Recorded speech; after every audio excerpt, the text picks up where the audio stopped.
He's Chase Sr. I'm Harrison Graham. We're rolling along here on Any Given Thursday by Chat Sports. Let's get you guys caught up on the 76ers and, of course, the latest on Ben Simmons. Yeah, so he's kind of been with the team, kind of not been with the team, partaking in some individual workouts, seeking treatment by himself in terms of his mental health issues while also dealing with this phantom back issue, but not taking the organization's help when it comes to him dealing with some of those mental struggles. Ramona Shelburne has been doing a great job reporting on this over the last couple of weeks. She said this on ESPN.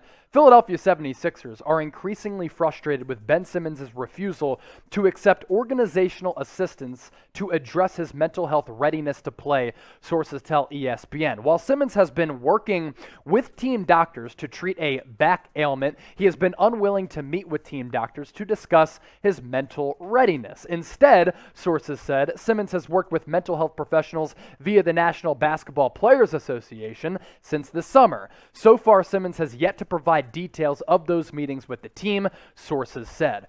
Harrison, this just reeks of Ben Simmons having no trust in the organization and the organization just being unwilling to be able to trust Ben Simmons. And this is just something that continues to play out of this contentious relationship between Rich Paul, Ben Simmons and that side, and the Philadelphia 76ers. And it's easy to see why on both parties.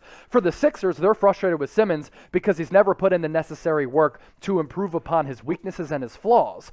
For Ben Simmons and his camp, they're frustrated that he's been dangled like a carrot in some of these trade conversations, and Philly has never been able to pull the trigger, and he knows that he's probably not the best pairing alongside a guy like Joel Embiid. He's frustrated, and he really can't take being in the pressure cooker of Philadelphia. Yeah, here's what I'll say, and I think we've come a long way in the last, I'll say, 2 to 3 years on taking mental health issues seriously. It's a stigma that for decades was ignored in this country and across the world. Here's what bugs me a little bit, though, and I don't want to say he's making it up because I don't know what's going on in Ben Simmons' head. But what bothers me is when he cites mental health, and then when the organization is like, okay, we have this resource available for it, we have this, and he's like, no, I don't want any of that. And keep in mind, these are the most high-level businesses with access to the best people in all fields, and he's refusing that help. And look, and I get the NBA PA has their people as well, and he's going that route, and that's fine. But to just, like, ignore resources at your disposal, it's a bad look. At least do some sort of consultation and be like, okay, I'm deciding to go with the guys I started with in the NBA PA. That's fine. It's just bad optics, and that's been the biggest issue with Simmons for 6 months now is the optics of his decision-making are really poor. Joel Embiid calls him up. Hey, me and some of the boys want to fly out to L.A. Let's work some of this out. No, don't come. Yeah, and this is Ben Simmons continuing to be stubborn, him continuing to just not own up to his failures. And as you and I have said, this is Ben Simmons just being, frankly, soft. What's also interesting is that Daryl Morey, yesterday on Wednesday, as we record this on Any Given Thursday on Thursday, approached Ben Simmons and was like, yo, man, like, we have this help for you. Do you want some of that assistance? And Ben Simmons is like, nah, I'm good. This is just peak Ben Simmons, him just being above everybody else to a certain degree, Harrison. Look, he doesn't want to play for the Sixers. I think we've known that. He continues to prove that.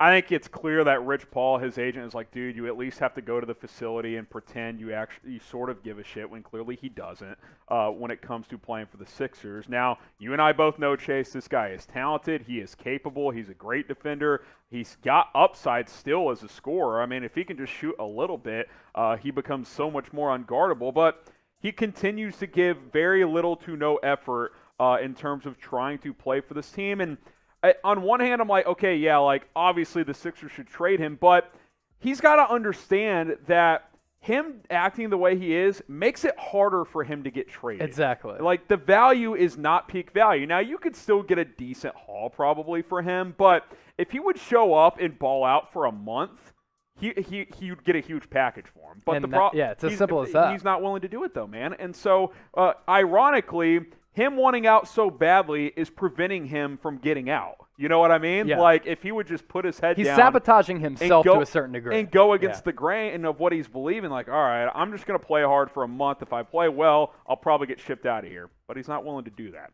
What do you guys think? What is your one word to describe Ben Simmons?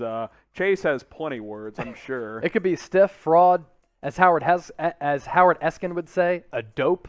Dope Can be one of those. Those are all good ones. Let us know your one-word reaction. Producer Marsh says dope. There's no doubt about that. And it's not the good dope. Like, No. yo, his play last night, that was dope. It's not Ben that. Simmons, you are a dope. Yes. More so saying That you're is- kind of a fraud. that It's a is, Northeast thing, yeah, no there's question no about doubt that. about that. My home area, shout out to Westchester, the 610. Catch us up on the rest. 484, what up? Catch us up on the rest of the 76ers. Yeah, because aside from Ben Simmons, Sixers dealing with some issues right now, other than some embattled superstar who just doesn't want to play anymore. Tobias Harris in COVID protocols. He could be out for an extended period of time. Isaiah Joe, according to Adrian Wojnarowski, confirmed by Keith Pompey, also going in COVID protocols. And what the Sixers as an organization are doing right now, testing everybody as a precaution. Also, the veteran Danny Green going to be out for a little while because of hamstring soreness against the Hawks in that second-round series. It was a calf issue that was ailing him. Now it's another soft tissue thing. It's hamstring soreness for Danny Green, who's a good defender, can knock down some threes.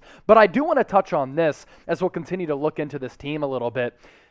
Dealing with the whole Ben Simmons saga, there's so much drama, and it's human nature to kind of fall apart and get distracted by that.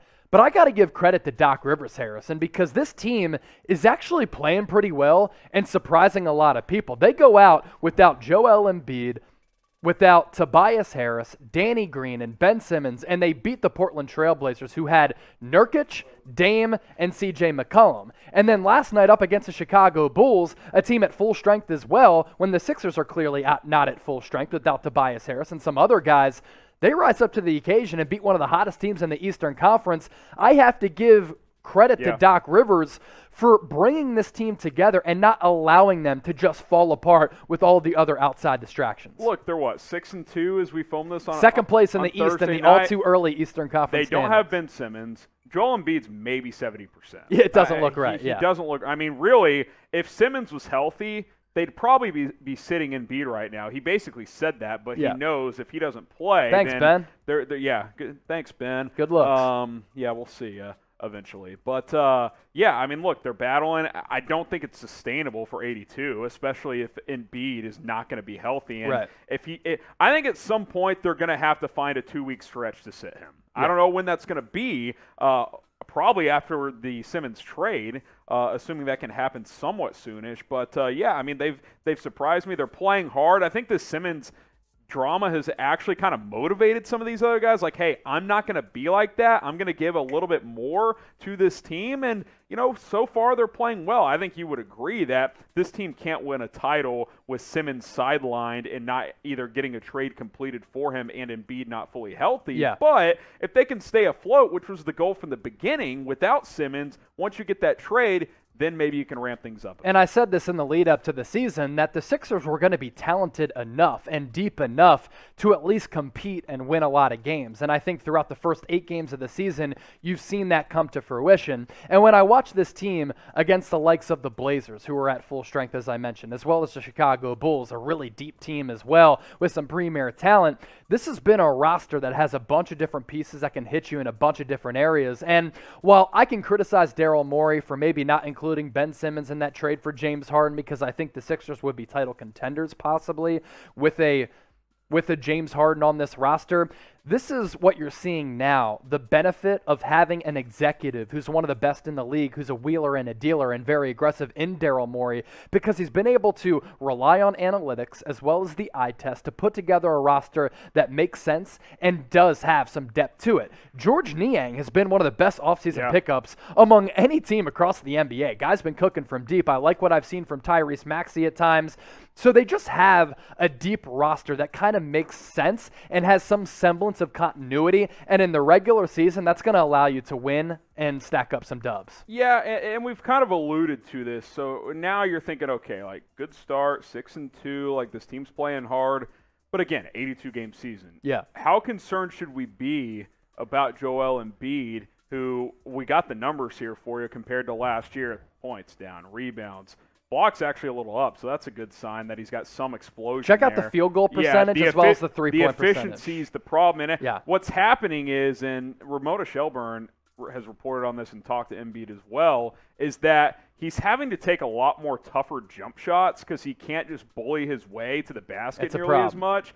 And yeah, he can make those shots, but when 80% of his shots are jumpers, that's not where you want to live if you're Joel Embiid. Yeah, when you're 7 foot, 280 pounds, and you lose that form of physicality, it's not good. And if he has to settle for some of those elbow and three-point jumpers, it's a massive concern. And this is a guy who has broken down as the regular season has progressed. This is a player who in the playoffs hasn't been the same player even when he's been healthy because he gets fatigued and he starts to break down. Because look, I mean, when you're 7 foot, 280 pounds, that's a lot of weight on your body. So I am a little bit concerned about Joel Embiid because it's been clear with the eye test that he doesn't look and appear to be the same player. He doesn't have the explosiveness. He doesn't have the physicality. He's been settling for those jumpers. And then you take a look at the numbers and you see the field goal percentage has gone down severely. You see the three-point percentage has also gone down. So he doesn't have his legs underneath him. He's been complaining about the knee issues. After that win against the Pelicans to start the year, Ramona Shelburne had reported that Embiid couldn't walk for a couple of days. Yeah. Without rest, without surgery on that partially torn meniscus, how is that situation with his knee going to get better? And how can we rely on him to put the team on his back, which is what he's going to need to do come playoff time to really lift this team up? Look, I love Seth Curry, but he can't be your number one scoring option at the end of games like he was against the Chicago Bulls, like he was relied upon to do against the Atlanta Hawks in a 7-game series. Can he do it every once in a while? Of course. Sure, but yeah, he's shooting like 60% from deep. Yeah, game in and game out, he's a great role player. He can't be a guy that's closing games night in and night out. We'll keep you guys covered here on our Sixers channel, youtube.com/76ers TV. Billy Bull over there, Chase, he's got you guys covered.